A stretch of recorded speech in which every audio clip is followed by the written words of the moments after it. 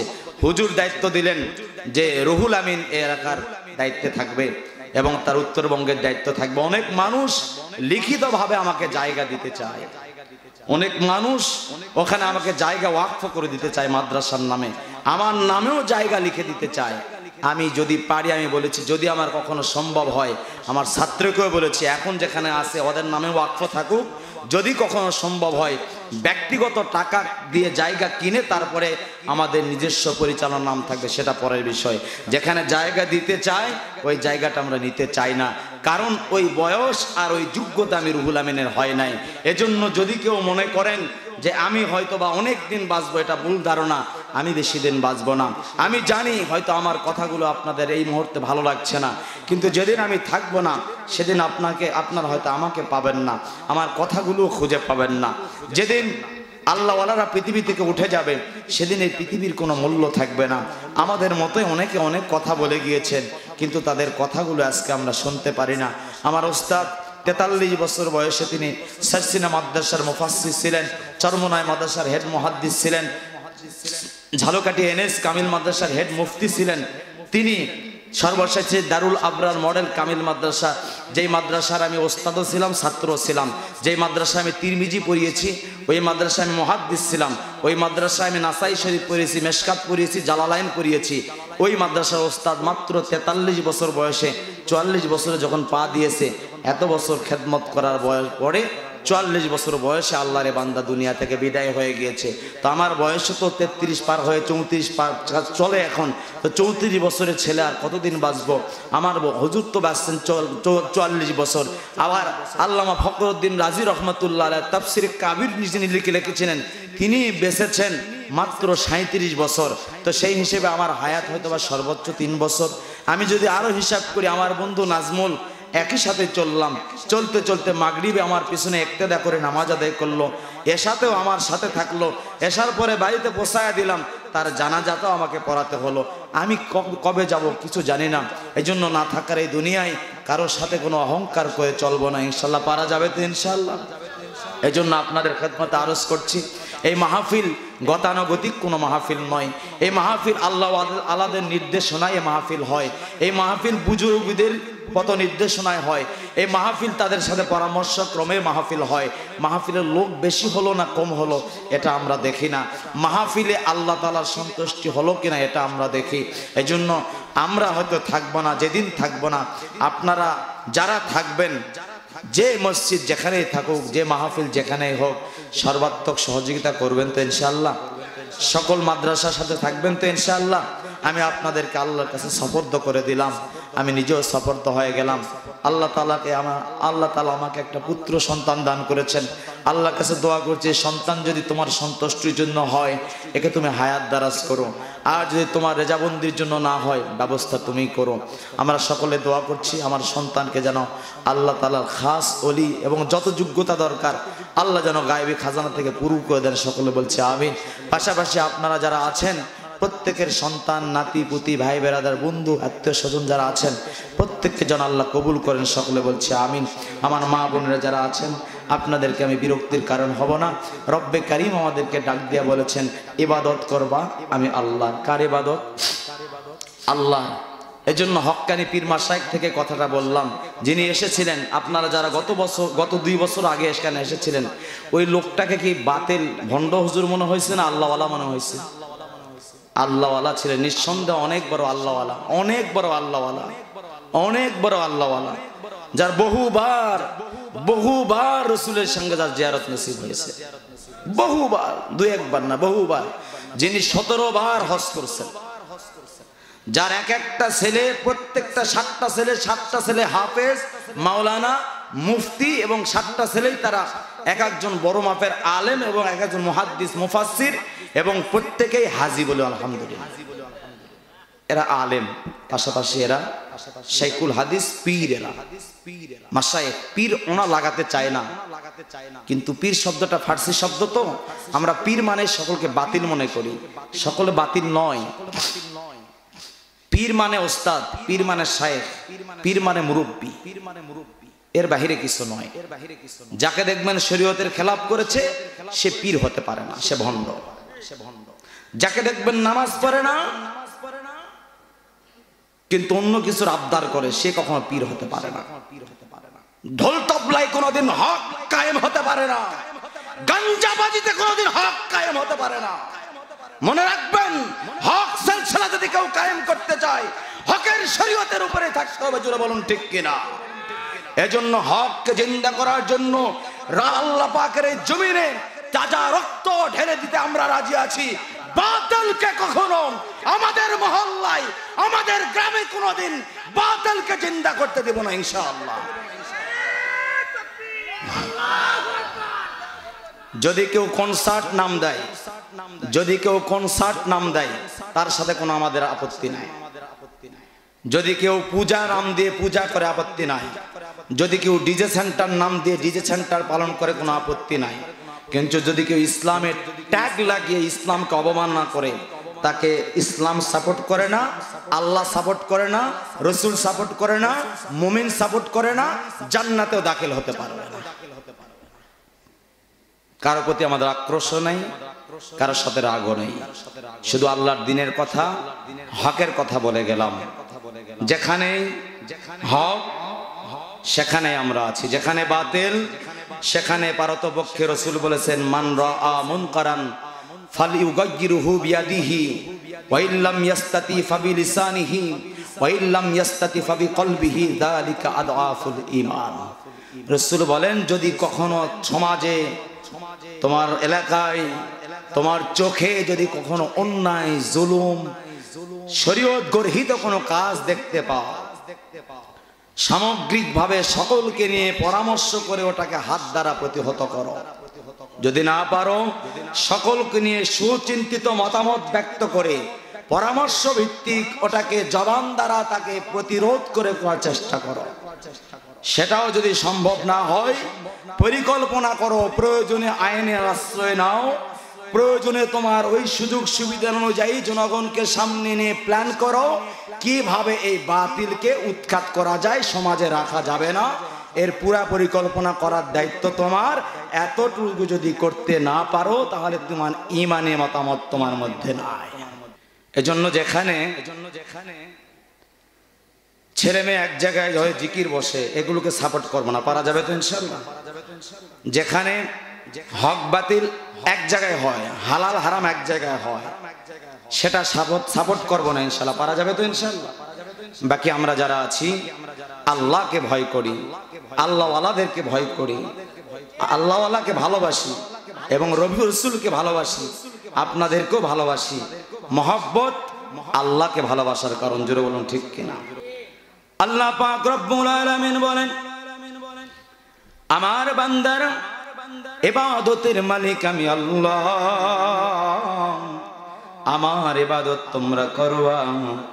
2 number কাজ হলো, তোমার মা, তোমার বাবা যদি হায়াতে বেঁচে থাকে, তাদের খেদমত তুমি করবা। আমি রবের পক্ষ থেকে এটা আমার দেওয়া ফরজ আদেশ তোমাকে দিলাম। বলি সুবহানাল্লাহ। আল্লাহ পাক রব্বুল আলামিনের নিয়ামত, পৃথিবীর শ্রেষ্ঠতম নিয়ামত মা, পৃথিবীর শ্রেষ্ঠতম নিয়ামত বাবা। এখানে অনেকে আমরা আছি, আমার অনেকে আপনারা পরিচিত, অনেকের মা নাই, অনেকেরই বাবা নাই। কয়েকদিন আগে আমার দোস্ত, একই সাথে প্রাইমারি 5 পাস করেছি, রুহুল আমিন, আমাদের এখানে আমিরা গ্রামীণ। রুহুল আমিনের মা কয়েকদিন আগে দুনিয়া থেকে বিদায় হয়ে চলে গিয়েছেন। আমাদের বড় ভাই কামরুল ভাইয়ের মা, রুহুল আমিনের মা, একই ব্যক্তি, একই মহিলা, আমাদের ফুফুও হচ্ছে। তিনি দুনিয়া থেকে বিদায় হয়ে চলে গিয়েছেন। আমরা কত মানুষকে চোখের সামনে বিদায় হতে দেখেছি। কে জানে গত 2 বছর আগে আমার বড় আব্বা দুনিয়াতে বেঁচে ছিল।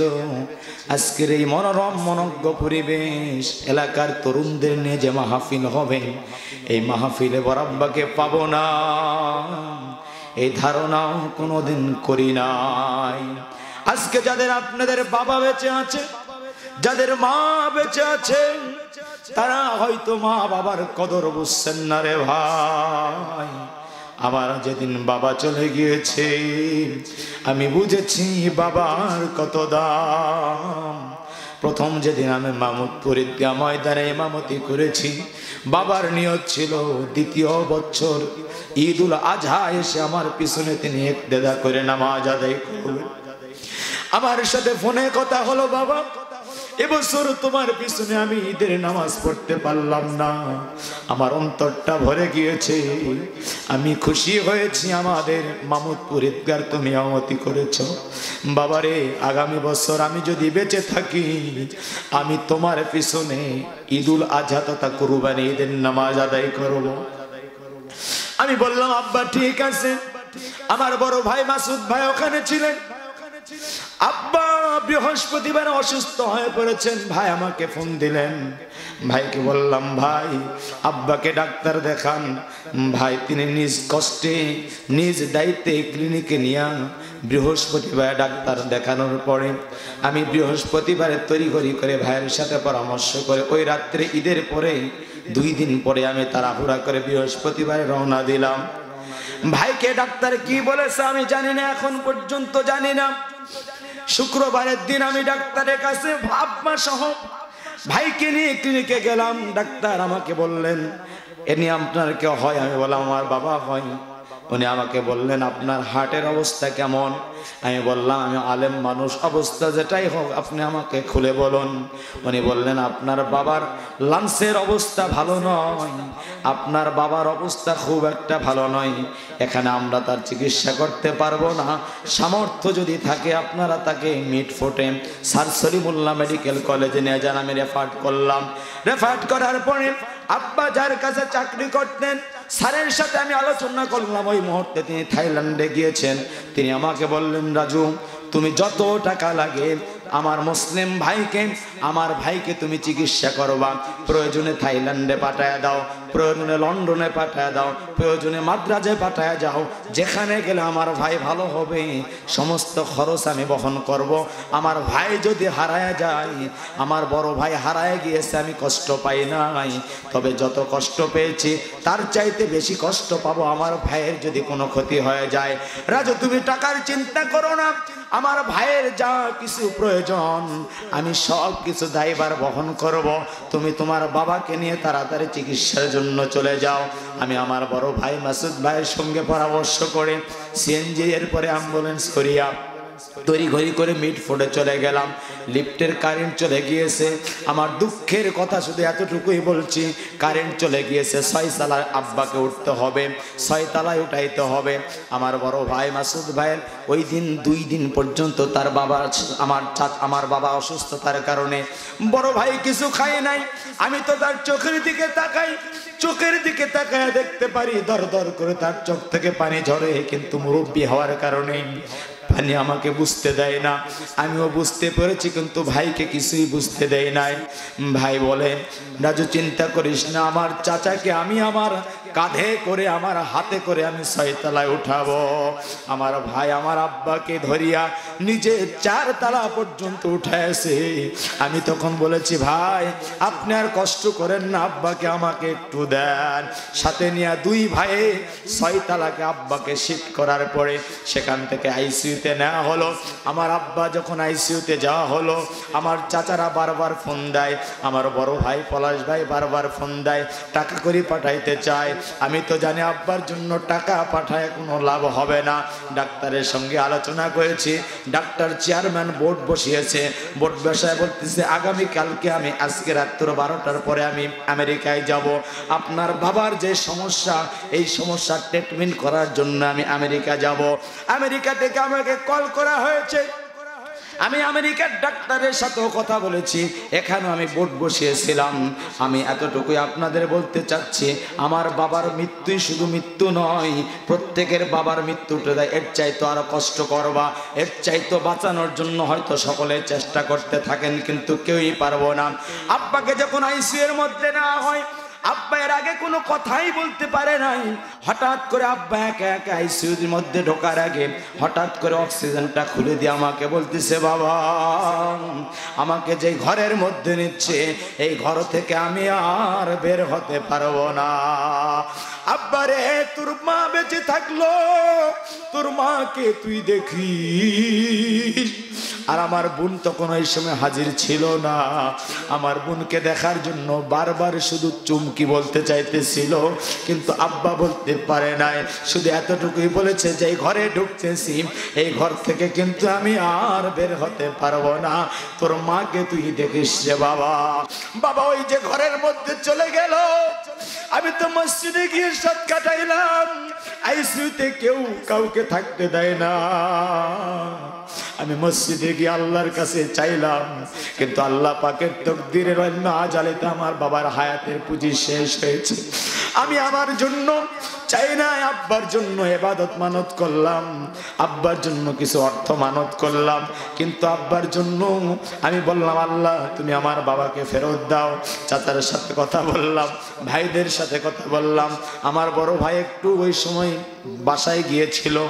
আমি সূরা ইয়াসিন তেলাওয়াত করার জন্য ফজরের একটু আগে আইসিইউতে ঢোকার পরে বাবার কাছে সূরাতুল ইয়াসিন পাঠ করার পরে আমি বাবার দিকে খেয়াল করি, এর মধ্যে অনেক ঘটনা। বাবার পাশে বসে যখন সূরাতুল ইয়াসিন পাঠ করতেছিলাম, বাবা ওই মুহূর্তেই দুনিয়া থেকে বিদায় হয়ে চলে গিয়েছে। বাঁচানোর বহুত চেষ্টা করছি, পারি নাই। কোটি কোটি টাকার অফার দিয়েছি। ডাক্তার বলল যে অসুখ আপনার বাবার, এই অসুখের ট্রিটমেন্ট আমি আপনার বাবাকে আজকে অ্যাপ্লাই করব। যদি আপনার বাবা বেঁচে যায় তো এটা লাখ, এটা মিরাকেল হবে, তবে না বাঁচার সম্ভাবনা বেশি। মনকে শক্ত করুন। আমি শক্ত করলাম। ফজরের নামাজ জামাতের সাথে আদায় করে এসে আমি বললাম যে নার্স কি অবস্থা, তখন স্টাফেরা ছিল, তারা বললেন আপনি যখন যান তখনই তো আপনার বাবা বসে থাকা অবস্থায় তো চলে গিয়েছে। আমার বাবা বিদায় হয়েছে, এখানে অনেকের বাবা বিদায় হয়েছে। তা বিদায় হওয়ার সময় যে করুণ দৃশ্যগুলো যাদের বাবা চোখের সামনে যায় তারা বোঝে। জোরে বলুন ঠিক কি? আমি আরো একটা জিনিস, আমার বাবা যে দুই দিন আইসিইউতে ছিল, কারোর সঙ্গে বাবা চোখ খোলে নাই, কিন্তু আমার বোন বাবার সাথে মায়ের সাথে সন্তান যে কানেকশন কি এটা দেখেন। আমার বোন যখন গিয়ে আব্বা বলে ডাক দিছে, আল্লাহর কসম সাথে সাথে আমার বাবা চোখ খুলে তার দিকে তাকিয়ে তাকে 2 বার দেখেছে। বলুন সুবহান। এর আগ পর্যন্ত আব্বা চোখ খুলে নাই, দেখার পরে আবার চোখ বন্ধ করেছে। আল্লাহ পাকের নজির এখানেও যে সন্তানের সঙ্গে মা বাবার কত বড় কানেকশন।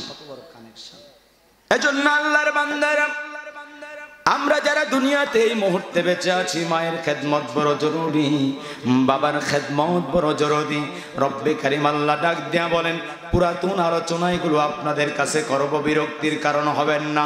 আল্লাহ পাকের বান্দারা, আল্লাহ পাক ডাক দিয়া বলেন, আমার বান্দা শোনো, তোমার মার তুমি খেদমত করবা, তোমার বাবার তুমি খেদমত করবা। কারণ কি জানো? কারণ হলো তোমার মা তুমি যখন যুবক ছিলে না, তোমার মা তোমাকে যখন শিশু বয়সে তুমি ছিলা, তোমার মায়ের তাজা রক্ত যেগুলো দুধ হিসেবে আমি তোমার বুকে, তোমার মায়ের বুকে দান করেছি, তুমি পান করেছো। 2.5 বছরে কমপক্ষে তোমার মায়ের 8 মণ দুধ তুমি পান করেছো। বলি সুবহানাল্লাহ। তাফসীরে মুফাসসির কেরামগণ বলেন, তোমার মায়ের খেদমত এই জন্য তুমি করবা, কারণ হলো আমি রব হুকুম দিয়েছি। কেন তুমি করবা? হামালাতুহু উম্মুহু ওয়াহানান আলা ওয়াহানিন, কারণ তোমার মা তোমাকে কষ্টের পরে কষ্ট স্বীকার করে তোমাকে গর্ভে ধারণ করেছে। মুফাসসিরে কেরামগণ বলেন, এ যুবক শোনো, তুমি একবারে বড় হও নাই, একবারে তুমি ধনীও হও নাই, একবারে হাঁটতেও শেখো নাই, একবারে দৌড়াইতেও পারো নাই, তোমার একবারে চুল পর্যন্ত ওঠে নাই, তুমি দেখতেও পারো নাই, কথাও বলতে পারো নাই। অথচ তোমার মা তোমাকে যখন পেটের মধ্যে রেখেছে, 8 মাস পেটের মধ্যে রেখেছে, তোমার মা 5 মাস পর্যন্ত নাড়াচাড়া হয়তো আগের মতো ভালোভাবেই করেছে। যখন তোমার পেটের মধ্যে বয়স বেড়ে গিয়েছে, তোমার মা আর আগের মতো চলতেও পারে না, নড়তেও পারে না, হাঁটতেও পারে না, খাইতেও পারে না। এমন সময় খাইতে বসেছে, তুমি মায়ের পেটে লাথি দিয়েছ। মা খাবার রাখিয়া বিছানার সঙ্গে বালিশের গিয়ে মাথাটা লাগায়া ডুকরে ডুকরে কেঁদেছে। হয়তো তোমার বাবা গিয়ে তোমার মাকে জিজ্ঞেস করেছে, ভাত কেন খেলা না, কেন তুমি উঠে আসলা, আর এখানে কেনই বা কাঁদো, কি হয়েছে তোমার? তোমার মা কাঁদে আর বলে, বাবু আব্বা শোনো, তোমার বাবু, তোমার কলিজার টুকরা সন্তান আমার পেটের মধ্যে আছে।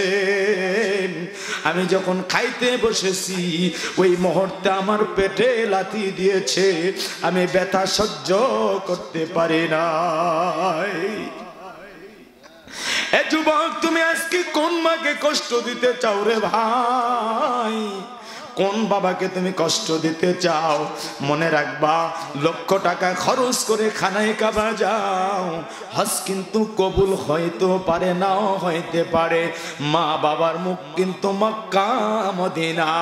যতবার তুমি বাবার দিকে তাকাবা, যতবার তুমি মায়ের দিকে মায়ার নজরে তাকাবা, ততবার তোমার আমলনামায় আল্লাহ কবুল হজের সওয়াব দান করবেন। বলি সুবহানাল্লাহ। এজন্য আল্লাহর বান্দারা আপনাদের খেদমতে আরজ করতে চাই, সন্তানের মা তখন তার স্বামীকে ডাক দেয়া বলে, বাবুর বাবা, আমি ব্যথা সহ্য করতে পারি নাই, খাইতেও পারি নাই, তবে আমার সন্তানের ব্যাপারে আমার কোনো অভিযোগ নাই। তাফসীরের মধ্যে এসেছেন, অতি সংক্ষেপে আলোচনা করছি, মা যখন সন্তান প্রসব করে, আজকে 20 বছর পরে যে সিজার চালু হয়েছে বাংলাদেশে, 20 বছর আগে ব্যাপক সিজার ছিল না, স্বাভাবিকভাবেই নরমালে মানুষের বাচ্চা হতো। জোরে বলুন ঠিক কিনা? মা যখন সন্তান জন্ম দেয়, রাসূল বলেন প্রত্যেক মা যেন তার জিহাদের ময়দানে শরীক হয়। শ্বশুরের বাড়ি থেকে, স্বামীর বাড়ি থেকে বাবার বাড়িতে যায়, শ্বশুরের পায়ে সালাম জানায়, শ্বশুরের কাছে খাস দোয়া চায়, শাশুড়ির কাছে খাস দোয়া চায়, বুকে চুমা নিয়া, মুখে চুমা নিয়া, কপালে চুমো নিয়া, খাস দোয়া নিয়া যখন বাবার বাড়িতে যায়, আস্তে আস্তে যখন প্রসব যন্ত্রণা শুরু হয়ে যায়, তাফসীরের কিতাবগুলোতে পাওয়া যায়, প্রায় 13টা তাফসীরের মধ্যে এসেছে, তাফসীরে খাজানে কোরআনের মধ্যে এসেছে, সন্তান যখন মা প্রসব করেন, রাসূল বলেন ওই সময় মা যেন জিহাদের ময়দানে শরীক হয়। কিছু মা সন্তান প্রসব করতে গিয়া দুনিয়া থেকে বিদায় হয়ে যায়, তারা শহীদের মর্যাদা পেয়ে যায়। আবার কিছু মা সন্তান জন্ম দিয়া হয়তো সহি সালামতে থাকে, রাসূল বলেন এদেরকে আল্লাহ গাজীর সওয়াব দান করে, বলে সুবহানাল্লাহ। তাফসীরে মুফাসসিরিনে কেরামগণ বলেন, সন্তান যখন জন্ম দেয়, মায়ের জরায়ুর 7টা পর্দা থাকে। কয়টা পর্দা? 7টা পর্দা থাকে। সন্তানের পায়ের আঘাতে অথবা মাথার আঘাতে মায়ের জরায়ুর পর্দাগুলো যখন একটা একটা করে টাস টাস করে ফাটতে থাকে, চামড়া যখন আস্তে আস্তে ফাটতে থাকে, যখন আস্তে আস্তে প্রসারিত হতে থাকে, ব্যথা মা সহ্য করতে পারে না, মা চিৎকার দিয়া পাশে বসে থাকা চাচির হাতটা, পাশে বসে থাকা খালার হাতটা ঝাপটে ধরে বলে, ওগো চাচি, আমি বুঝি আর বাঁচব না। এরপরে আপনার মতো আমার মতো কালো কুসরি, কালো কুসকুসে সন্তানকে জন্ম দেওয়ার পরে মা আমাদেরকে ভুলে যায় নাই। অনেক সময় অনেক সন্তানের হাত থাকে না, জোরে বলুন ঠিক কিনা? অনেক সময় অনেক সন্তানের পা থাকে না, অনেক সময় অনেক সন্তান অন্ধ হয়ে যায়, অনেক সময় কান্নার আওয়াজ করতে পারে না, বোবা হয়।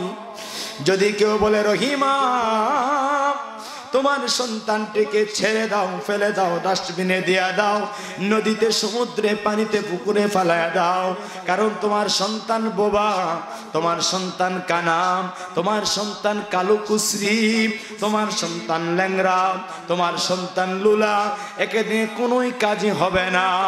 মা তখন চিৎকার দিয়ে বলে, ও খাদিজা শোনো,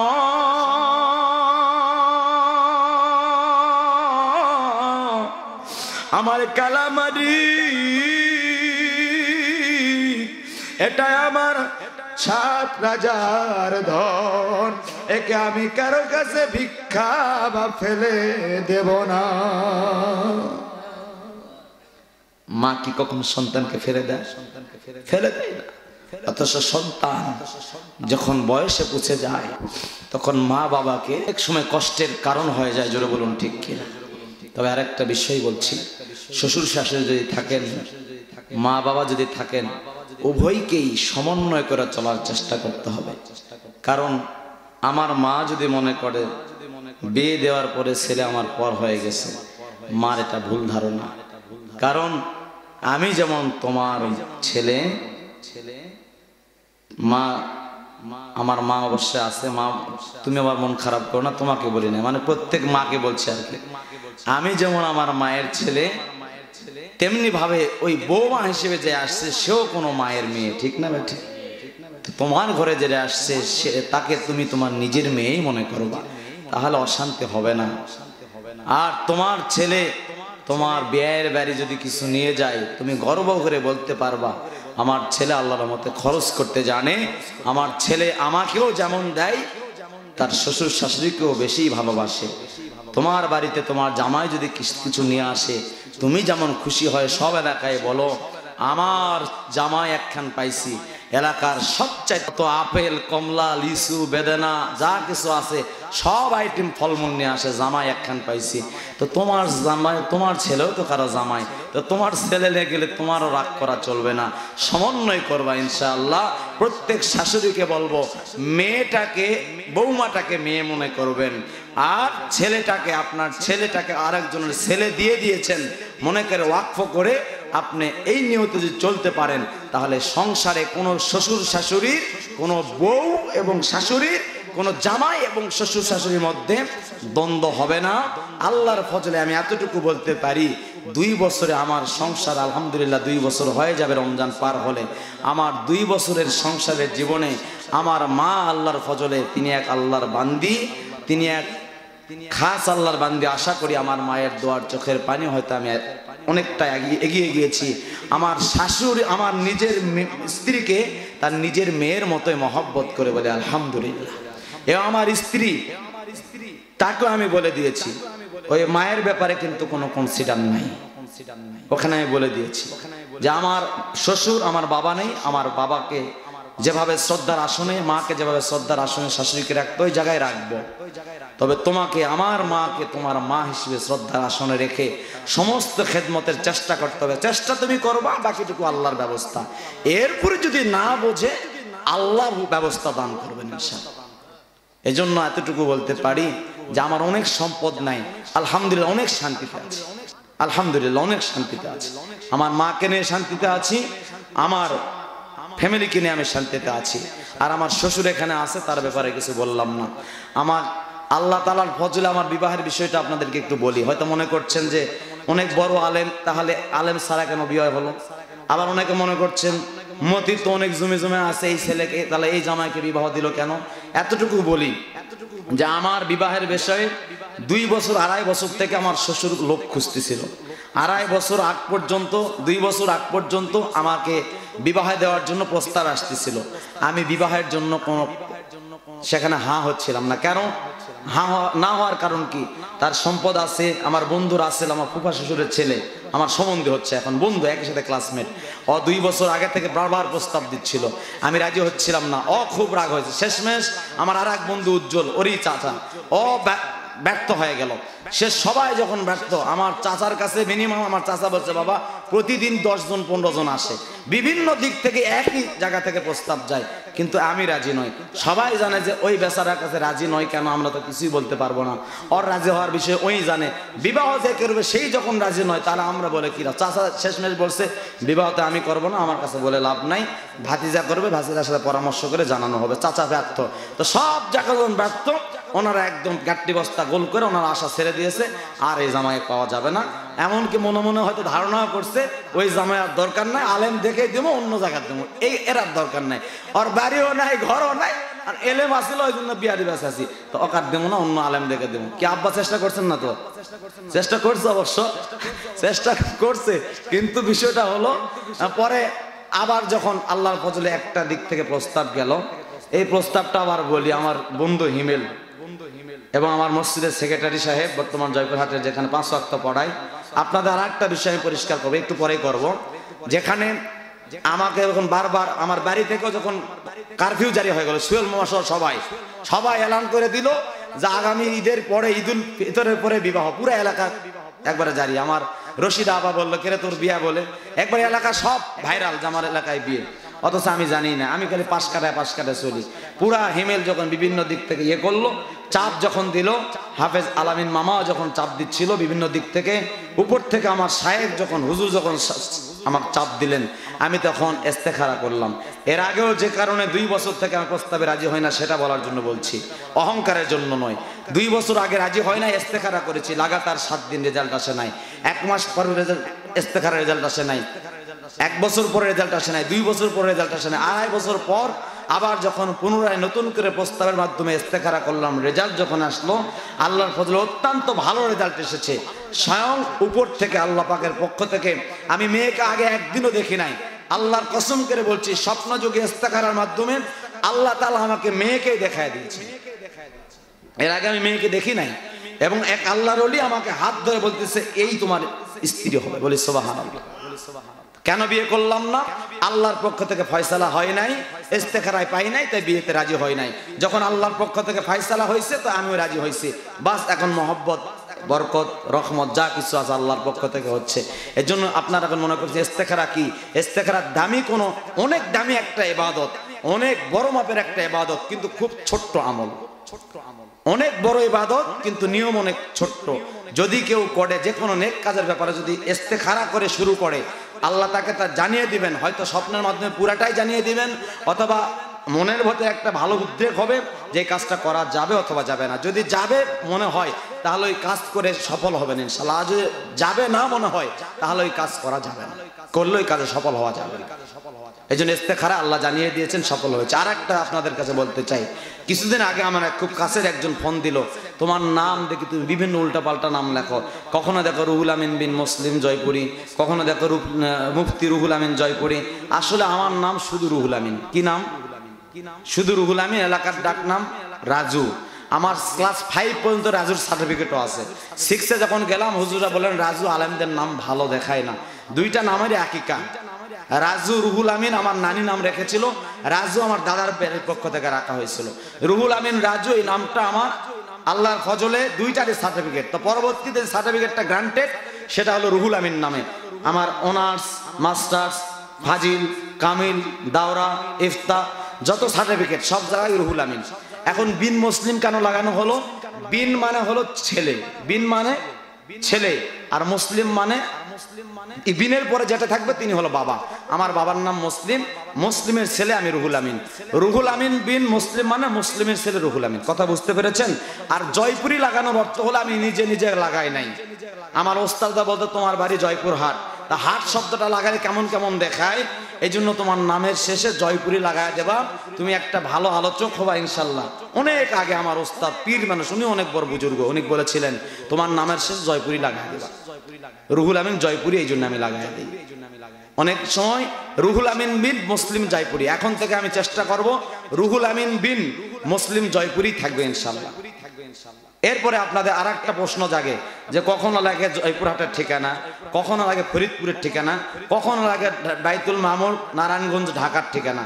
এ তো বাতিল মনে হয়, খালি মিথ্যা কথাই মনে হয় লেখে, একটাও মিথ্যা কথা নয়। প্রথম আমি আমার পরিচয় দিচ্ছি, আমার ছাত্র এবং মুফাসসির। কি আমার মাদ্রাসা আছে ফরিদপুরে? জোরে বলো। আলহামদুলিল্লাহ আমার মাদ্রাসা আছে, আমি পরিচালক ওই মাদ্রাসা ফরিদপুরে, ফরিদপুর ঢাকা আমি মাদ্রাসার পরিচালক। এ হলো মুহতামিম, আমার ছাত্র, ওকে আমি পড়াইছি আলহামদুলিল্লাহ। প্রথম প্রমাণ। দ্বিতীয় প্রমাণ, এখানে মাসুদ ভাই চলে গেছে না? আব্বা যেখানে থাকতেন 16 বছর, যেখানে মাসুদ ভাই ওই আমাদের স্যারের একটা মসজিদ কবরস্থানের সাথে আছে, ওই মসজিদে আমি খুতবা দেই। আপনি কি নামাজ পড়ছেন আমার পিছনে একদিন? উনি একদিন আমার পিছনে নামাজ পড়ছে ওই মসজিদে। তাদের দাবি হলো বছরে একবার হলেও যেন আমি সেখানে নামাজ পড়াই। তাদের দাবি মাসে একবার, যদি নাও পারে 2 মাস পর একবার, তা না পারলে 3 মাস পর একবার। ওদের দাবি 6 মাস পর হলো একবার। অন্তত খতিব নামটা থাকবে নারায়ণগঞ্জের, আর আপনি আপনাদের জন্য একটু দোয়া করবেন। তারা বলছে আমরা জানি না আপনার দোয়ার মধ্যে কি আছে, ওরা আমাদের কথা আর কি। আপনি শুধু এসে মাঝে মাঝে আমাদের কবরবাসীর জন্য দোয়া করে যাবেন, আর খতিব নামটা আমাদের পক্ষ থেকে আপনার থাকলো, আপনি খতিব নামটা আমাদের এখানে দিবেন, বাকি যেখানে থাকবেন সেখানেও দিতে পারেন, আপত্তি নাই। এজন্য আমার নামের পরে খতিব বাইতুল মামুর জামে মসজিদ কেন্দ্রীয়, ওখানে অনেকগুলো বাইতুল মামুর নামে মসজিদ আছে, ওটাকে প্রেসিডেন্ট বাড়ি কেন্দ্রীয় বাইতুল মামুর জামে মসজিদ লেখা হয়। এজন্য খতিব বাইতুল মামুর কেন্দ্রীয় জামে মসজিদ লেখি। এটাও মিথ্যার এক জাররা পরিমাণ আশ্রয় নেই নাই। এরপরে 3 নাম্বার, আমি মাঝে মাঝে বাইতুল মুআজ্জাম জামে মসজিদ পরিচয় দিই জয়পুরহাটে, যেখানে আমি 5 ওয়াক্ত থাকি এবং বেশিরভাগ জুমার নামাজ এখানেই পড়াই। তারা আমাকে অনেক টাকা বেতন দেয় আলহামদুলিল্লাহ। জয়পুরহাট আমার চাইতে বেতন কোনো মসজিদের কেউ বেশি পায় না আলহামদুলিল্লাহ বলি। আমি অধিক সময় সেখানে থাকি না, অধিক সময় থাকি না। তাদের সাথে শর্ত দিয়ে ঢুকেছি যে আমি থাকতে পারবো না, আলোচক মানুষ থাকতে পারবো না।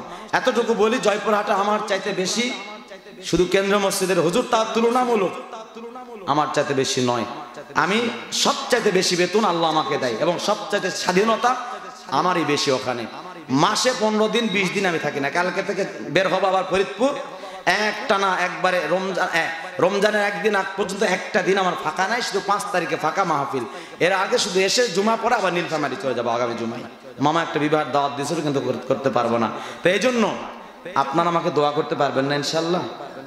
আমি যে আমার কথাগুলো বললাম, এই কথাগুলো বলার কারণ হলো অনেক সময় ধোঁয়াশা থাকতে পারে আপনাদের মাঝে। এক লোকের এত লকব কেন, এক লোকের এত পরিচয় কেন, এক লোকের এত ঠিকানা কেন? ঠিকানা যদি আল্লাহ যদি বাড়ায় দেয়, আপনাদের আপত্তি আছে? আপনাদের তো একটু গর্ব হওয়ার দরকার। জোরে বলুন ঠিক না ভাই? ঠিক। আল্লাহ যেন আমাদের সকলকে কবুল করেন। সকলে বলছে আমিন। চিৎকার দিয়ে বলা যাবে কি সুবহানাল্লাহ। ঘরে যাওয়ার পথে মুসা পয়গম্বরকে বলেন, আল্লাহর ওলি, আল্লাহর বান্দা, আপনি এখানে একটু বসুন। তিনি কিন্তু জানে না যে যে ব্যক্তিটির সাথে এসেছেন উনি হলেন জামানার পয়গম্বর মুসা। আল্লাহর ওলি হিসেবে আখ্যায়িত করার পরে, ভালো মানুষ হিসেবে আখ্যায়িত করার পরে তিনি বললেন, ও আল্লাহর বান্দা, এখানে একটু সময় বসুন, আমি আপনার জন্য একটু পরে এসে আপনাকে ভালো একটু যতটুকু পারি খাবারের ইন্তজাম করব। মুসা পয়গম্বর এবার সেখানে বসে আছেন। ভিতর থেকে আল্লাহর ওই বান্দা কসাই, তার দুটা রেওয়াত পাওয়া যায়। তার পিঠে একটা পটলি ছিল, ওই পটলির মধ্যে কি যেন ছিল। এবার মুসা ভিতর থেকে আসার পরে, হাত মুখ ধুয়ে আসার পরে মুসা পয়গম্বরকে বলে, আপনিও খান।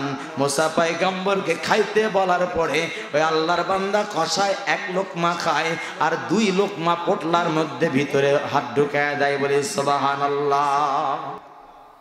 এবার খাওয়া প্রায় যখন শেষের দিকে হয়ে যায়, এবার কসাই বলে, ওগো আল্লাহর বান্দা, একটু এখানে অপেক্ষা করুন, একটু ভিতর থেকে ঘুরে আসি। ভিতর থেকে আসার পরে এবার মুসা পয়গম্বরকে ডাক দেয়া বলে, ও আল্লাহর বান্দা, আপনি কি জামানার পয়গম্বর মুসা নাকি? সুবহানাল্লাহ বলবেন না? বলে কি ব্যাপার, তুমি আমাকে কেমনে চিনলা? বলে আমি চেনার কারণ হলো আমার মাকে পিঠের মধ্যে আমি নিয়ে সব জায়গায় ঘুরতাম।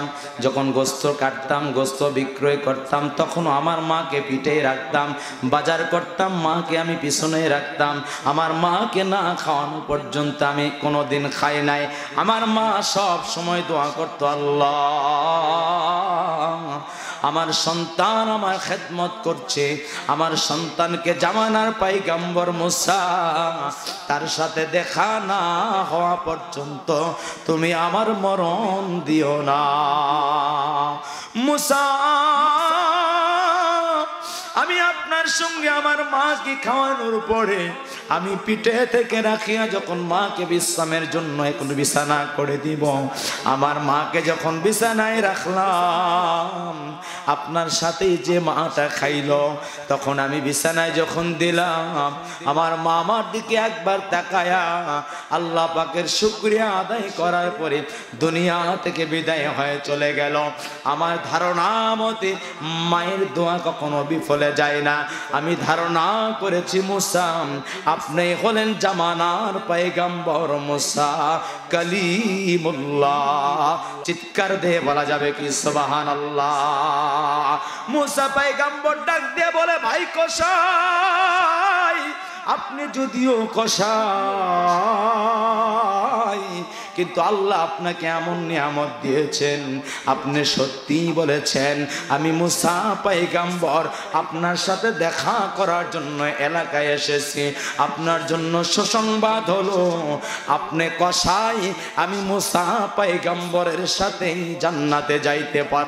আল্লাহর বান্দারা, আমার মা এখানে বসা আছেন, আমার শ্বশুর এখানে আছেন, আমার বরাব্বারা এখানে আছেন, আমার চাচা আছেন, আমার বড় ভাই জানারা এখানে আছেন, আমার সোহেল মামা সহ আমার দুলা ভাইয়েরা এখানে অনেক, আমার ওস্তাদ, আমাদের মসজিদের ইমাম সাহেব হুজুর এখানে আছেন, আমার ভাই বেরাদার বন্ধুরা আছেন, আমার রশিদা আপা এখানে আছেন, আমার পলি আপা সহ আমার অনেক বংশের এবং আত্মীয় স্বজন এখানে ভরপুর। মসজিদের মহিলারা, এলাকার সব মহিলারা, মহিলা প্যান্ডেল ভরে গিয়েছে। আমি তাদের জন্য দোয়া করব, দোয়া চাইতেছি, তাদের জন্য একটু খেদমতের কথা বলবো। আল্লাহর বান্দারা, এতটুকু খেদমতই শুধু আপনাদের সম্মুখে করতে চাই। আল্লাহ রাসূল বলে দিয়েছেন, আমার উম্মতেরা শোনো, আল জান্নাতু তাহতা আকদামিল উম্মাহাত। আজকে দুনিয়াতে আপনি যারা যুবক আছেন রে ভাই, আজকে আপনি যারা বড় হয়ে গিয়েছেন, টাকা সম্পদ অর্থবিত্ত অনেক বড় হয়ে গিয়েছেন, ক্ষমতায় হয়তো বা অনেক বড় হয়ে গিয়েছেন, কিন্তু আল্লাহ পাক রব্বুল আলামিন ডাক দিয়ে বলেন, বান্দা তুমি একবারে বড় হও নাই, তুমি তোমার বাবার এক ফোঁটা নাপাক পানির পরিচয় তুমি বহন করবা। এই জন্য মায়ের পরিচয়ে কোনো সন্তান হতে পারে না। এই জন্য ইবনু বাবার নামের আগে সন্তানের নাম থাকবে। বাবার পরিচয়ে সন্তান হবেন, মায়ের পরিচয়ে কোনো সন্তান হবে না। আল্লাহ রসুল বলেন রেদার রব্বি ফি রেদাল ওয়ালিদি ওয়া সাকাতুর রব্বি ফি সাকাতিল ওয়ালিদি। অনেক সময় আমরা বলি বাবার মনে হয় কোনো মর্যাদা নাই। না না, রসুল ডাক দেয়া বলেন, আমার উম্মত শোনো, তোমার আব্বা যদি তোমার উপর সন্তুষ্ট থাকে তোমার জন্য জান্নাত, তোমার আব্বা যদি তোমার উপর নারাজ হয়ে যায় তোমার জন্য জাহান্নাম। এজন্য আপনারা যারা বাবাকে হারিয়েছেন, বাবার খেদমতের সুযোগ নাই, আর যারা আপনারা মাকে হারিয়েছেন, মার খেদমতের সুযোগ নাই। কিন্তু যারা মা বাবা দুজন অথবা একজনকে এখন পর্যন্ত হায়াতে পেয়েছেন, আমার যুবক ভাইয়েরা, আপনাদের দুটা পায়ে যদি হাত লাগাইতে হয়, আমি আপনার ছোট ভাই হিসেবে, আমি আপনার বড় ভাই হিসেবে, আমি আপনার ভাতিজা হিসেবে, আমি আপনার চাচা হিসেবে দুখানা পায়ে হাত দিয়াম আমি আপনাকে জোর করে অনুরোধ করি, মা বাবাকে কষ্ট দিবেন না। যদি মা কষ্ট পায় জান্নাত কিন্তু নসিব হবে না। যদি বাবা কষ্ট পায় জান্নাত কিন্তু নসিব হবে না। মা বাবার মুখ কিন্তু মক্কা মদিনা। চিৎকার দিয়ে বলা যাবে কি সুবহানাল্লাহ। মাত্র 5 মিনিটের আলোচনা আমি এটি জানতে চাই, ছোট্ট একটা আলেমের ঘটনা বলবো, শুনবেন কি শুনবেন না? মাকে কষ্ট দিয়ে যদি কেউ হজ করতে যায়, বাবাকে কষ্ট দিয়ে যদি কেউ হজ করতে যায়, তার হজ কিন্তু কবুল হবে না। আপনারা সকলে জানেন মুসা পয়গম্বর, তার সাথে জান্নাতে থাকবে একটা কসাই। জুড়ে বলুন ঠিক কিনা? মুসা পয়গম্বর যখন আল্লাহর কাছে জিজ্ঞেস করলেন, ওগো আল্লাহ, আমি তোমার কাছে জানতে চাই, আমি তো পয়গম্বর, আমার সাথে জান্নাতে কাকে তুমি বন্ধু হিসেবে দিবা? আল্লাহ বলেন, পয়গম্বর মুসা, তোমার সাথে তোমার বন্ধু হিসেবে আমার এক কাছের মানুষ, তাকে আমি দুনিয়াতে কসাইয়ের রূপ দিয়েছি, সেই তোমার সাথে জান্নাতে যাবে। বলি সুবহানাল্লাহ। আল্লাহ পাক রব্বুল আলামিনের কাছে মুসা পয়গম্বর ডাক দিয়ে বলেন, ওগো আল্লাহ, আমি হলাম পয়গম্বর, আর পয়গম্বরের সাথে একজন কসাই, আমার ভাই হারুন। আমি তো ধারণা করেছিলাম হারুন পয়গম্বরের সাথে আমি মুসা পয়গম্বরের জান্নাত হবে, কিন্তু আপনি তো বললেন আমার সাথে একজন কসাইয়ের জান্নাত হবে। ওগো আল্লাহ, কারণ কি জানতে পারি নাকি? আল্লাহ বলেন, দুনিয়ায় যাও, তুমি অমুক এলাকায় যাও, অমুক এলাকায় কসাইয়ের কাছে যাও, ওই কসাইয়ের কাছে তুমি একটু সময় কাটাও, তাহলেই তুমি বুঝতে পারবা কি কারণে কসাই তোমার সাথে জান্নাতে থাকবে। মুসা পয়গম্বর ওই এলাকায় গিয়া কসাইয়ের খোঁজ করতে থাকে। ওই কসাইয়ের খোঁজ করার পরে কসাইকে বলে, ভাই কসাই, আমি একটু আপনার সাথে মেহমান হতে চাই, আমাকে কি একটু মেহমান বানানো যায় না? মুসা পয়গম্বরের কথা শোনার পরে ওই কসাই বলে, অবশ্যই আপনাকে আমি কসাই, আমি গরিব মানুষ, তারপরও আপনাকে আমি মেহমান বানাবো, চলুন আমার সঙ্গে চলুন। মুসা পয়গম্বরকে সাথে নিয়ে কসাই এবং ওই মুসা পয়গম্বর যখন ঘরে যায়, ঘরে যাওয়ার পথে মুসা পয়গম্বরকে বলেন, আল্লাহর ওলি, আল্লাহর বান্দা, আপনি এখানে একটু বসুন। তিনি কিন্তু জানে না যে যে ব্যক্তিটির সাথে এসেছেন উনি হলেন জামানার পয়গম্বর মুসা। আল্লাহর ওলি হিসেবে আখ্যায়িত করার পরে, ভালো মানুষ হিসেবে আখ্যায়িত করার পরে তিনি বললেন, ও আল্লাহর বান্দা, এখানে একটু সময় বসুন, আমি আপনার জন্য একটু পরে এসে আপনাকে ভালো একটু যতটুকু পারি খাবারের ইন্তজাম করব। মুসা পয়গম্বর এবার সেখানে বসে আছেন। ভিতর থেকে আল্লাহর ওই বান্দা কসাই, তার দুটা রেওয়াত পাওয়া যায়, তার পিঠে একটা পটলি ছিল, ওই পটলির মধ্যে কি যেন ছিল। এবার মুসা ভিতর থেকে আসার পরে হাত মুখ ধুয়ে আসার পরে মুসা পয়গম্বরকে বলে, আপনিও খান।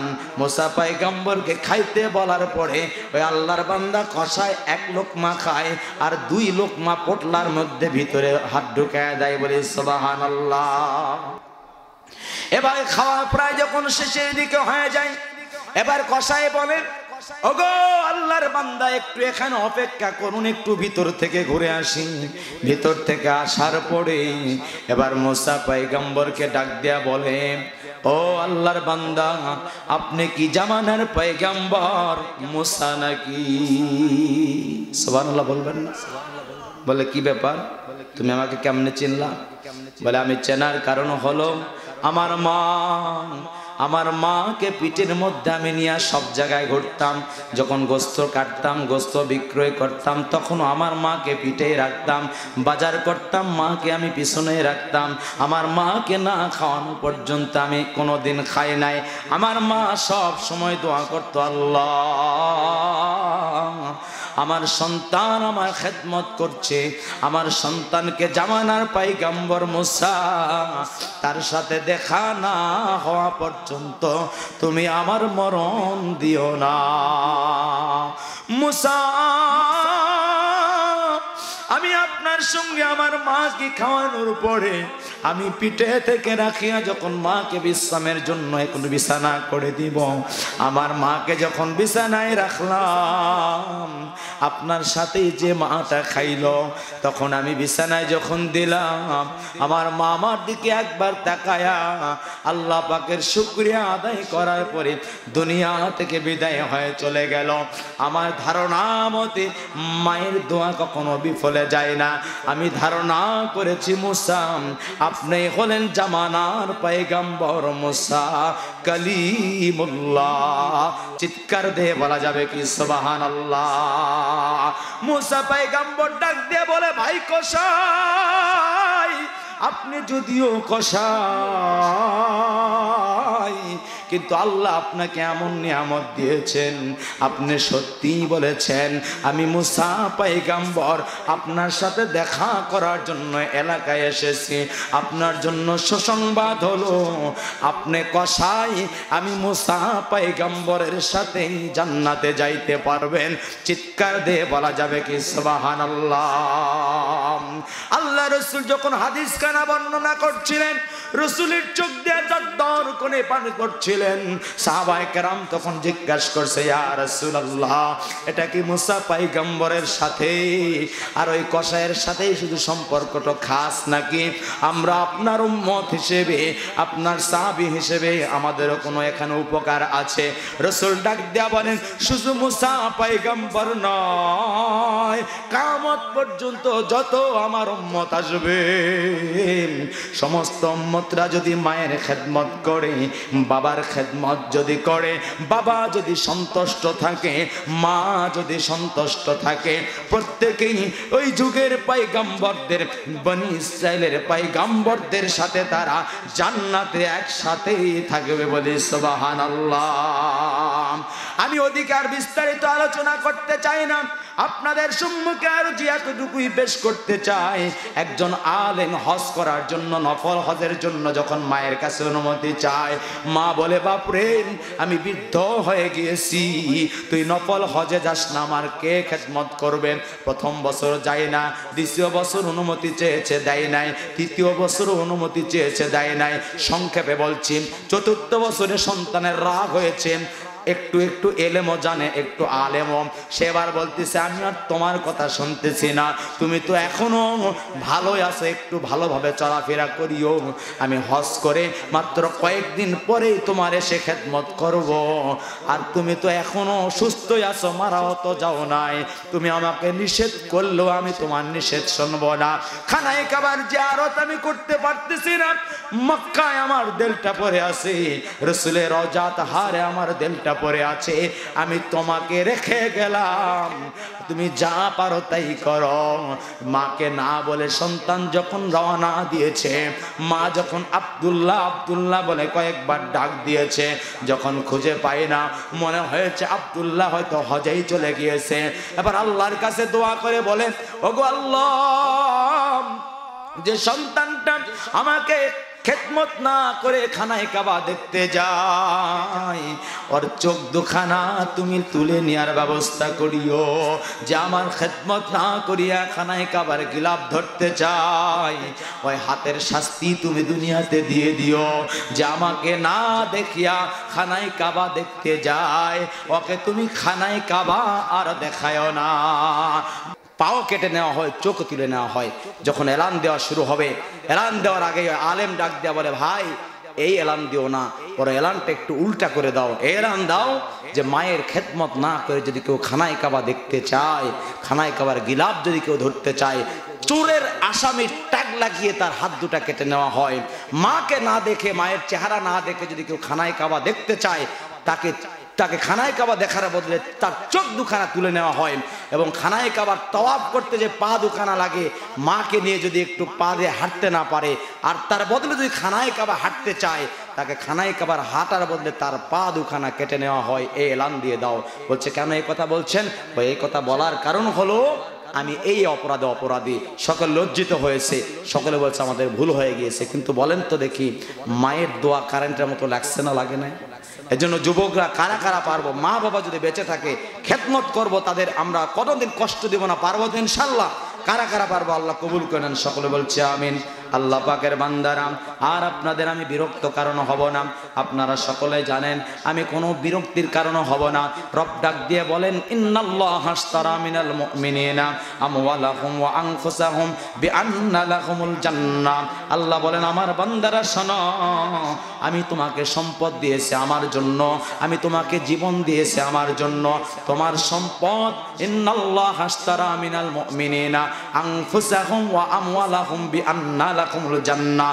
রব বলেন, তোমার জীবন আমি তোমাকেই দিয়েছি, আমার পক্ষ থেকে দেওয়া নিয়ামত, হায়াত এটা নিয়ামত, আমার পক্ষ থেকে দেওয়া নিয়ামত, সম্পদ এটা আমারই নিয়ামত, তোমাদেরকে দিয়েছি। কারণ হলো যাতে করে আমি তোমাকে জান্নাত তোমার কাছে বিক্রয় করে নিতে পারি। বলুন সুবহানাল্লাহ। আল্লাহ আমাদেরকে সম্পদ দিয়েছে। সম্পদ কার? জীবন কার? জান্নাত কার?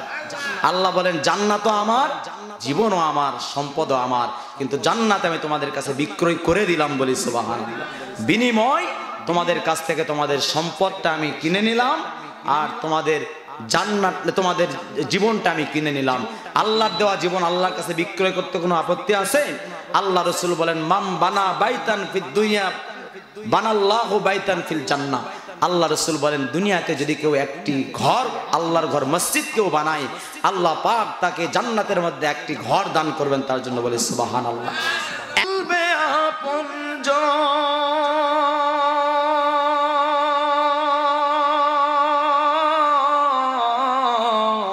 তুই মরিলে কান্দিবে কয়জন, যেদিন রে তোর হইবে মরণ, পরাইবে কাফনের কাপড়, খুলে নেবে রঙিন কাপড়,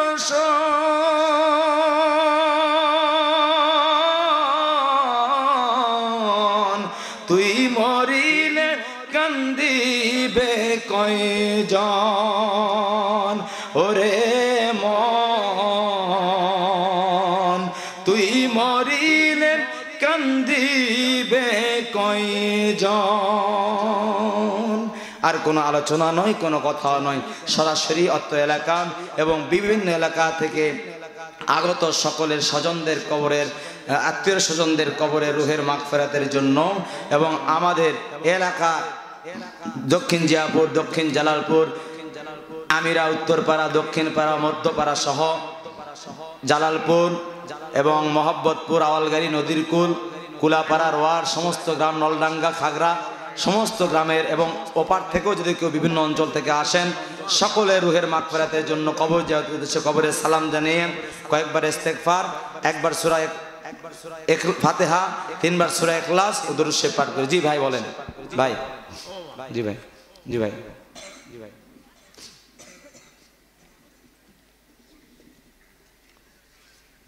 আলহামদুলিল্লাহ, আমার ভাই রানা ভাই, আমার একে দুলা ভাই, দুয়েতে ফুফাতো ভাই, তিনি আমার ছোট আব্বা, আব্বার ইমিডিয়েটলি ছোট যিনি আফজাল চাচা, তিনি স্ট্রোক করে তার প্যারালাইজড হয়ে গিয়েছিল, এখন অনেকটা সুস্থ। তার সুস্থতার জন্য এবং তার বাবার সুস্থতার জন্য সিমেন্ট দানের কথা বলেছেন, আবার 500 টাকা আবার দানের কথা বলে আল্লাহ দানকে কবুল করে নেন, বলছে আমিন। বাবা বলো, এখন দোয়া হবে, বলো।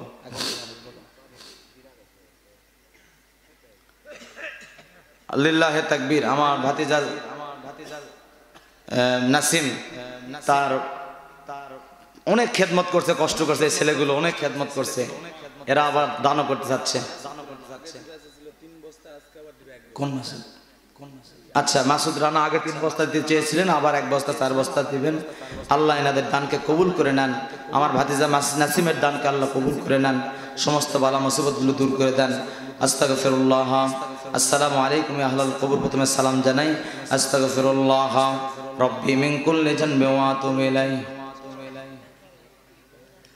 জি, আমরা যারা বাহিরে আছি, জায়গা যেহেতু অনেক আছে, ভিতরে চলে আসি, একটু কাতার হয়ে বসবো। এখনই দোয়া হবে, দোয়ার পরে ইনশাল্লাহ কাতার হয়ে বসবো, এখানে প্যাকেট দিতে সুবিধা হবে। এই কাতারের মাঝেই ইনশাল্লাহ আগে আগে আগে তো বারক দিব না, তবে কাতার আগে হব। কাতার হওয়ার পরে দোয়া, ওই দোয়ার মধ্যে, দোয়ার পরে ইনশাল্লাহ লাইন হবে। না এদিকে হলেও সমস্যা নেই, সমস্যা না, ওইটা চলে আসবে, সোজা চলে আসবে। জি মামা, জি মামা, জি মামা, জি মামা, জি মামা, জি দোয়া হবে মামা ইনশাআল্লাহ। জি জি জি জি। না দাঁড়ান লাগবে না, এইভাবে বসেন আপনারা, এইভাবে বসেন না, যেভাবে আছেন শুধু সামনে একে কাতার হয়ে বসেন, শুধু কাতার হয়ে বসেন, তাহলে তো হচ্ছে। দাঁড়ান লাগবে না, যেভাবে আছেন ওভাবে শুধু কাতার হন, বাস। আমরা শুধু ভিতরে ঢুকে দিতে পারি এতটুকু, খেদমত করবেন, শুধু কাতার হন একটু, যেভাবে বসে এভাবে ইনশাআল্লাহ একটু কাতার হন, আমরা একটু কাতার হয়, বাস। আস্তাগফিরুল্লাহ রব্বি মিন কুল্লি জানবি ওয়া আতুবু ইলাইহি। ভিতরে আসেন সবাই, যুবকরা যারা বাইরে আছেন, যারা বাইরে আছেন ভিতরে আসেন, আমাদের তবারক দিতে একটু সুবিধা হবে। ভিতরে আসেন, অনেক জায়গা আছে আলহামদুলিল্লাহ, ভিতরে চলে আসেন। আউযু বিল্লাহ। একদিক শুধু প্যান্ডেলের দিক, শুধু প্যান্ডেলের দিক, শুধু প্যান্ডেলের দিক, তবারক হাতে দেবো, শুধু প্যান্ডেলের দিক, সবাই প্যান্ডেলের দিকে থাকবেন। বিসমিল্লাহির রহমানির রহিম, আলহামদুলিল্লাহি রাব্বিল আলামিন। ওখানে কাতার হওয়া সম্ভব, শুধু প্যান্ডেলের দিকে কাতার হওয়া সম্ভব। আলহামদুলিল্লাহি রাব্বিল আলামিন আর রহমানির রহিম মালিকি ইয়াউমিদ্দিন ইয়্যাকা না'বুদু ওয়া ইয়্যাকা নাস্তাঈন اهدنا الصراط المستقيم صراط الذين أنعمت عليهم غير المغضوب عليهم ولا الضالين آمين. بسم الله الرحمن الرحيم. قل هو الله أحد الله الصمد لم يلد ولم يولد ولم يكن له كفوا أحد. بسم الله الرحمن الرحيم. قل هو الله أحد الله الصمد لم يلد ولم يولد ولم يكن له كفوا أحد. بسم الله الرحمن الرحيم. قل هو الله أحد الله الصمد لم يلد ولم يولد ولم يكن له كفوا أحد. لا إله إلا الله والله أكبر ولله الحمد. أستغفر الله أستغفر الله أستغفر الله أستغفر الله ربي من كل ذنب وأتوب إليه. আমার সাথে একবার সাইয়্যিদুল ইস্তিগফার আল্লাহুম্মা আনতা রব্বি লা ইলাহা ইল্লা আনতা খলাকতানি ওয়া আনা আবদুকা ওয়া আনা আলা আহদিকা ওয়া ওয়া'দিকা মাস্তাতাতু আউযু বিকা মিন শাররি মা সানাতু আবুউ লাকা বিনি'মাতিকা আলাইয়া ওয়া আবুউ বিযামবি ফাগফিরলি ফাইন্নাহু লা ইয়াগফিরুয যুনুবা ইল্লা আনতা সুবহানাল্লাহি ওয়া বিহামদিহি সুবহানাল্লাহিল আযীম লা ইলাহা ইল্লাল্লাহু মুহাম্মাদুর রাসূলুল্লাহ আশহাদু আল্লা ইলাহা ইল্লাল্লাহ ওয়া আশহাদু আন্না মুহাম্মাদান আবদুহু ওয়া রাসূলুহু লা ইলাহা ইল্লা আনতা সুবহানাকা ইন্নী কুনতু মিনাজ জালিমিন। আল্লাহুম্মা সাল্লি আলা সাইয়্যিদিনা মুহাম্মাদিন নবিয়্যিল উম্মি ওয়া আলিহি সাল্লাম। শেষ বেলায় আপনাদের অনুরোধ করছি, আমরা যতক্ষণ এখন বেঁচে থাকবো একটা দোয়া পড়বো, আল্লাহ এই মাসটা আমাকে বরকত দাও আর রমজান পর্যন্ত হায়াত বাড়ায় দাও। পারবো না ইনশাল্লাহ? যদি আরবি পারি বলবো আল্লাহুম্মা বারিক লানা ফি শাবান ওয়া বাল্লিগনা রমাদান। না পারলে বাংলায় বলবো আল্লাহ এই মাসে আমার বরকত দাও, রমজান পর্যন্ত হায়াত দাও। পারবো না ইনশাল্লাহ? আল্লাহ তৌফিক দান করে। 2 নাম্বার, মা বাবার খেদমত করব, গোপনে প্রকাশ্যে তাদের জন্য যেখানে ইচ্ছা সেখানে দোয়া করব এবং দান করার চেষ্টা পারা যাবে ইনশাল্লাহ। 3 নাম্বার আমল আপনাদেরকে বলবো, যতক্ষণ বেঁচে থাকবো আমরা তওবা ইস্তেগফারের উপরে চলবো। পারা যাবে না ইনশাল্লাহ? সর্বশেষ একটা আমল আপনাদের কাছে আমি বলে দেই, আমরা যে যখন পারবো যার সাথে দেখা হবে যদি ভুল নাও হয় তারপরও সালাম বিনিময়ের পরে মাপ চেয়ে নেব, ক্ষমা চাবো। পারা যাবে না ইনশাল্লাহ? সেই থেকে আমি সর্বপ্রথম আপনাদের কাছে ক্ষমা চাচ্ছি আল্লাহর রাস্তে আমার আচরণে, এবং আজকে দীর্ঘ সময় রাত করলাম এই কারণেও বিশেষ করে আল্লাহর জন্য আপনাদের কাছে মাপ চাচ্ছি। মাফ করে দেওয়া যাবে না? আল্লাহ আপনাদেরকেও মাফ করুন, আমাকেও মাফ করুন। আমি আলোচনা শেষ করছি। সভাপতির সমাপনী একদমই মুক্তাসার একটু কথার জন্য অনুরোধ করছি। অত্র মসজিদের সম্মানিত খতিব, ওকে যদি কারো নাম বলে ফেলি অথবা কারো নাম যদি বাদ পড়ে অথবা বললাম না, মেহরবানি করে রাগ করবেন না। সময় অনেক যাত্র হয়ে গেছে, দীর্ঘ সময় মোনাজাত করবো না। আপনাদের সকলের জন্য প্রাণ খুলে দোয়া করছি, আল্লাহ যেন সকলকে কবুল করেন। সকলে বলছে আমিন। আর আমাদের সোহেল মামা আগামী 2-1 দিনের মধ্যেই হয়তো আগামী সপ্তাহে ইন্ডিয়া যাবেন, খাস করে দোয়া চেয়েছেন। আমিও শারীরিকভাবে অসুস্থ, আমিও ইন্ডিয়া যাওয়ার নিয়ত করেছি। দোয়া চাই আল্লাহ যেন আমাদের সোহেল মামাকে সহি সালামতে চিকিৎসা নিয়ে বাংলাদেশে ফেরত আসার তৌফিক দান করেন। আর আমি নিয়ত করেছি আমাদেরকেও আল্লাহ যেন চিকিৎসার মাধ্যমে সুস্থতার জীবন দান করেন। আমি আমার মায়ের হায়াতের জন্য আপনাদের কাছে দোয়া চাই, আমার পরিবারের জন্য, আপনাদের পরিবারের জন্য, সকলের জন্য দোয়া করব। খাস করে আমার বড় আব্বা আবু তাহের মণ্ডল, আমার বড় বিদ্যাস্থানী মণ্ডল, আমার আব্বা সহ আমাদের ফুফুরা এবং আপনাদের মহল্লার যে যারা ইন্তেকাল করেছেন আল্লাহ যেন সকলকে জান্নাতের মেহমান বানায় নেন। সকলে বলছে আমিন। আলহামদুলিল্লাহি রাব্বিল আলামিন والصلاة والسلام على سيد المرسلين وعلى آله وأصحابه أجمعين. ربنا آتنا في الدنيا حسنة وفي الآخرة حسنة وقنا عذاب النار. ربنا ظلمنا أنفسنا وإن لم تغفر لنا وترحمنا لنكونن من الخاسرين.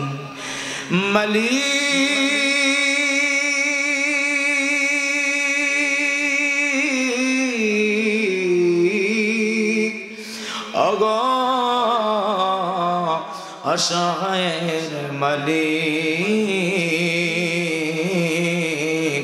তোমার দরবারে আমরা গুনাহগারেরা গুনার বোঝা মাথায় নিয়া দুখানা হাত পেতে ধরেছি। আল্লাহ, আয় আল্লাহ, এলাকায় আমি বক্তা নয়, এলাকার সন্তান,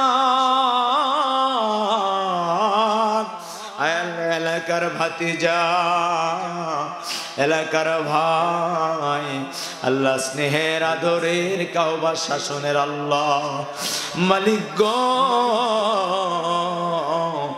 বাইতুল আমিন জামে মসজিদ দক্ষিণ জিয়াপুরের উদ্যোগে আল্লাহ মসজিদের উন্নয়ন কল্পে আজকের যে মাহফিল ও দোয়ার ইন্তজাম করা হয়েছে, আল্লাহ মেহেরবানি করে এই মাহফিলকে তুমি কবুল ফরমাও। এই মাহফিলকে তোমার কাছে সুপর্দ করে দিলাম, কিয়ামত পর্যন্ত কায়েম রাখিও। আল্লাহ যে মসজিদের উন্নয়ন কল্পে মাহফিল হইতেছে, আল্লাহ মসজিদকে তোমার কাছে সুপর্দ করে দিলাম। এই মসজিদকে তুমি তোমার জিম্মায় কবুল করে নিও। যা কিছু প্রয়োজন আল্লাহ তোমার গায়েবী খাজানা থেকে পুরা করে দিও। আয় আল্লাহ, তোমার ওলিদের কাছ থেকে খবর পেয়েছি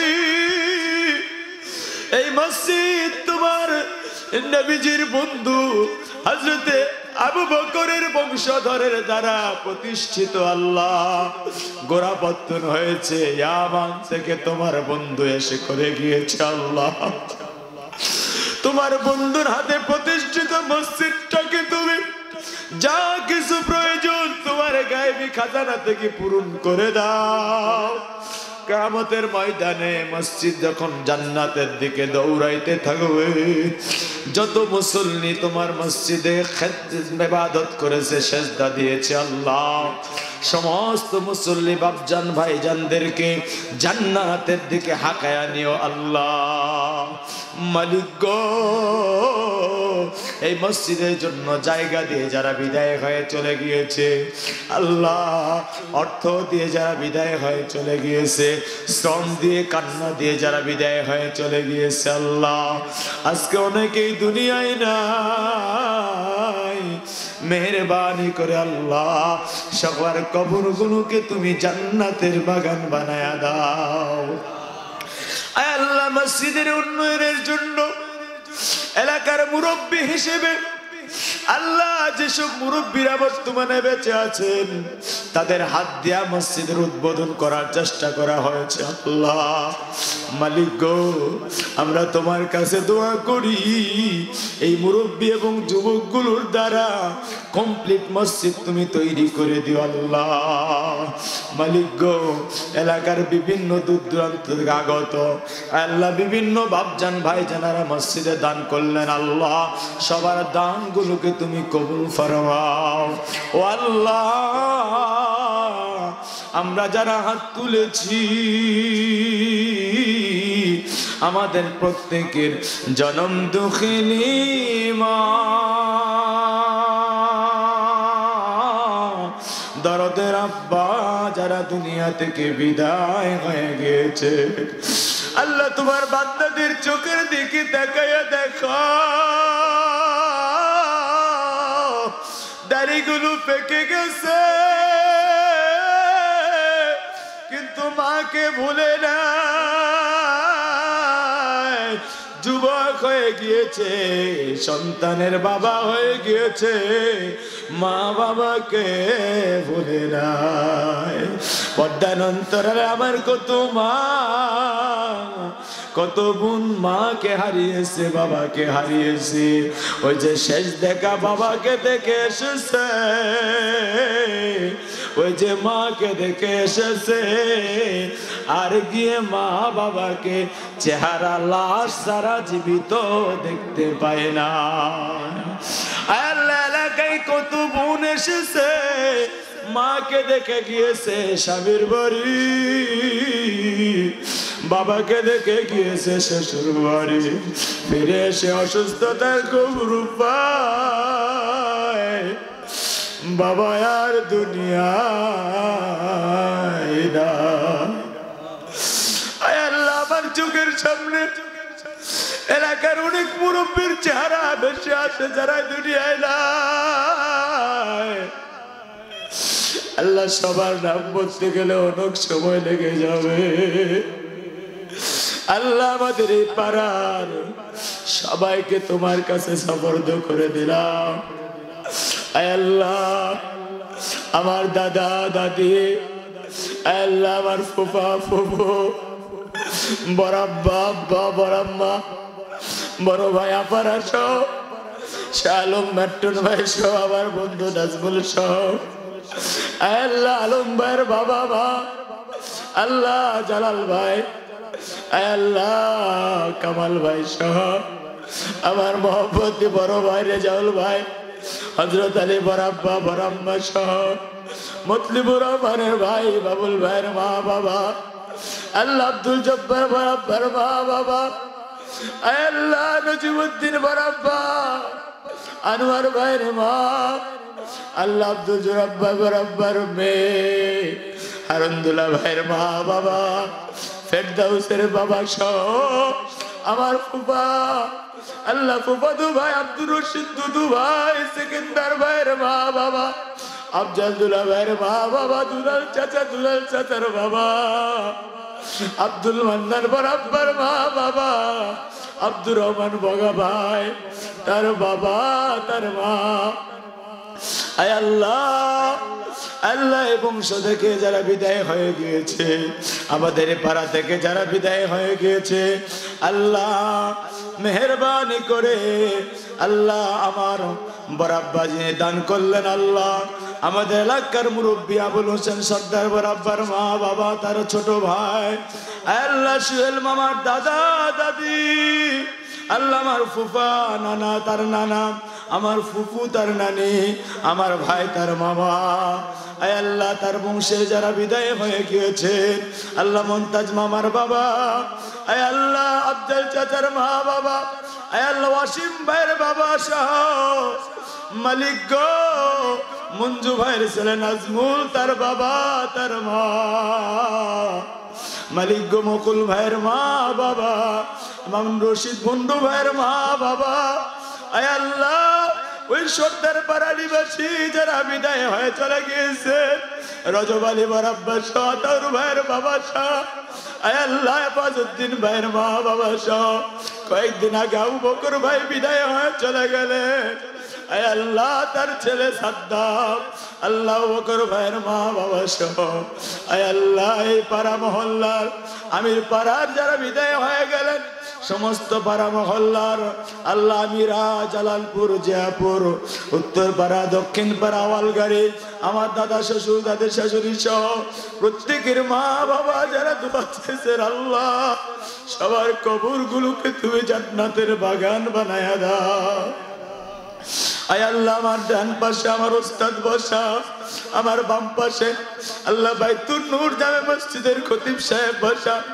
আল্লাহ খতিব সাহেবের মা বাবা যারা বিদায় হয়ে গিয়েছেন এলাকা থেকে যারা বিদায় হয়ে গিয়েছেন সবার কবরগুলোকে জান্নাতের বাগান বানায়া দাও আল্লাহ আল্লাহ আমাদের দক্ষিণ জালালপুরের আব্দুল সালাম দুলা ভাইয়ের মা বাবা আল্লাহ ইমরানের নানি আমার আল্লাহ আমেজ ভাইয়ের স্ত্রী সহ তার মেয়ে সহ অপুন চাচার মা বাবা সহ আয় আল্লাহ ওই পাড়ার আব্দুল গফুর ভাইয়ের মা বাবা সহ আয় আল্লাহ আল্লাহ জরুল চাচার বাবা আয় আল্লাহ আইনউদ্দিন মুন্সি মঈনুদ্দিন মুন্সি সহ আয় আল্লাহ আব্দুল কাদের সাহেব সহ আয় আল্লাহ ওই পাড়ার যারা আমার বড় ভাই সিদ্দিক ভাইয়ের স্ত্রী সজলের মা আল্লাহ সহ যারা দুনিয়া থেকে বিদায় হয়ে গিয়েছে মালিক তোমাকে সবার কাছে সুপুর্দ করে দিলাম আল্লাহ কাউকে তুমি জান্নাতি না বানায়া আযাবের আসামি হিসেবে গ্রেফতার করিও না আল্লাহ যাদের নাম বলতে পারলাম না দক্ষিণ জিয়াপুর দক্ষিণ জালালপুর দক্ষিণ আমিরা উত্তর জিয়াপুর উত্তর জালালপুর মধ্য পাড়াগুলো সহ আওয়ালগাড়ি রোয়ার নলডাঙ্গা খাগড়া কুলাপাড়া নদীর কুল সমস্ত মহব্বতপুর সব এলাকার আমার বাপজান ভাইজানদেরকে তুমি মা বোনদেরকে জান্নাতের মেহমান বানায়া নাও আমার মামা সোহেল মামা দোয়া চেয়েছেন আল্লাহ অনেকেই দোয়া চেয়েছেন আল্লাহ এই মসজিদকে তোমার কাছে সুপুর্দ করে দিলাম আল্লাহ আজকের মাহফিলের জন্য আমার ভাতিজারা আমার ভাগনারা ভরপুর খেদমত করেছেন আল্লাহ, অনেকে শ্রম দিয়েছেন আল্লাহ। আব্দুল জব্বার বরাব্বা রাকিব একাই 15,000 টাকা দান করেছেন, আমার শওকত ভাই দান করেছেন, বাবুল ভাই হিমেল দান করেছেন, আমার ভাতিজারা দান করেছেন আল্লাহ, আমার অন্যান্য ভাইরা সেকেন্দার ভাই অনেকে দান করেছেন আল্লাহ, আজকে অনেকে দান করলেন আল্লাহ। আল্লাহ আমার বড়াম্মা বড়াব্বা সবাইকে জান্নাতের মেহমান বানায় না আয় আল্লাহ, কাউকে তুমি মাহরুম বানায় না আল্লাহ। আমার শ্বশুর শাশুড়ি সহ এখানে যারা উপস্থিত আছেন আল্লাহ, সবাইকে তুমি কবুল করে নাও। যারা উপস্থিত নাই আল্লাহ, তাদেরকেও তুমি কবুল ফরমাও আয় আল্লাহ। আমার সমস্ত ফুফা ফুফু, সমস্ত ভাই আল্লাহ, সমস্ত আমার আত্মীয় স্বজনদের কবুল করে নাও আল্লাহ। আমার যুবক যারা, আমার স্নেহাস্পদ ভাই ভাতি যারা যারা আছেন, তাদেরকেও কবুল ফরমাও আয় আল্লাহ। কিয়ামতের ময়দানে আমাদের একসঙ্গে জান্নাতে দাখিল হওয়ার তৌফিক দিয়া দাও আল্লাহ। আমি যদি কোনো কারণে জাহান্নামের আসামি হয়ে যায় আল্লাহ, আমাকে আমার এই মহব্বতী বাপজান ভাইজানদের সাথে জান্নাত দিয়া দিও আল্লাহ। আর যদি আমি তোমার হুকুমে জান্নাত হয়ে যায় আল্লাহ, জান্নাত যদি পেয়ে যায় আল্লাহ, আল্লাহ তুমি আমাদের সুপারিশ করিয়া করিয়া একসঙ্গে জান্নাতে যাওয়ার তৌফিক দিয়া দিও আল্লাহ। আমার মা সহ প্রত্যেকের মা যারা বেঁচে আছে হায়াত দেয়, যারা বেঁচে নাই কবর থেকে চিৎকার দেয় আল্লাহ, আমরা শুনতে পারি না আল্লাহ, কবরের ডাক আমরা শুনতে পারতেছি না আল্লাহ। আল্লাহ তুমি কবরবাসীদের জান্নাতের মেহমান বানায় না আল্লাহ। মরণ হলে আমার লাশকে কেউ দেখবে কেউ দেখবে না আল্লাহ। আমি রুহুল আমিন হয়তো বাঁচবো না আল্লাহ। আল্লাহ অসুস্থ শরীরে সারা বাংলা ছুটতে হয় আল্লাহ। আমার ছেলেটাকে তোমার ক্যান্সার আমার মেয়ে, আমার বিবি, আমার সবাইকে সমর্থন করে আল্লাহ। মসজিদকে, মাদ্রাসাকে, এতিম বাচ্চাদেরকে, এলাকার সবাইকে তোমার কাছে সমর্থন করে দিলাম আল্লাহ। আমার এলাকার সব মা বোন ভাই বোন সকলকে তুমি কবুল করে নাও আল্লাহ। বাপজান ভাইদেরকে কবুল করে নিও। মৌতের সময় আমাদের জবানে তুমি আল্লাহ মধুর কালেমা, হকের কালেমা নসিব করে দিও। লা ইলাহা ইল্লাল্লাহু মুহাম্মাদুর রাসূলুল্লাহ সাল্লাল্লাহু আলাইহি ওয়াসাল্লাম বিরহমাতিকা।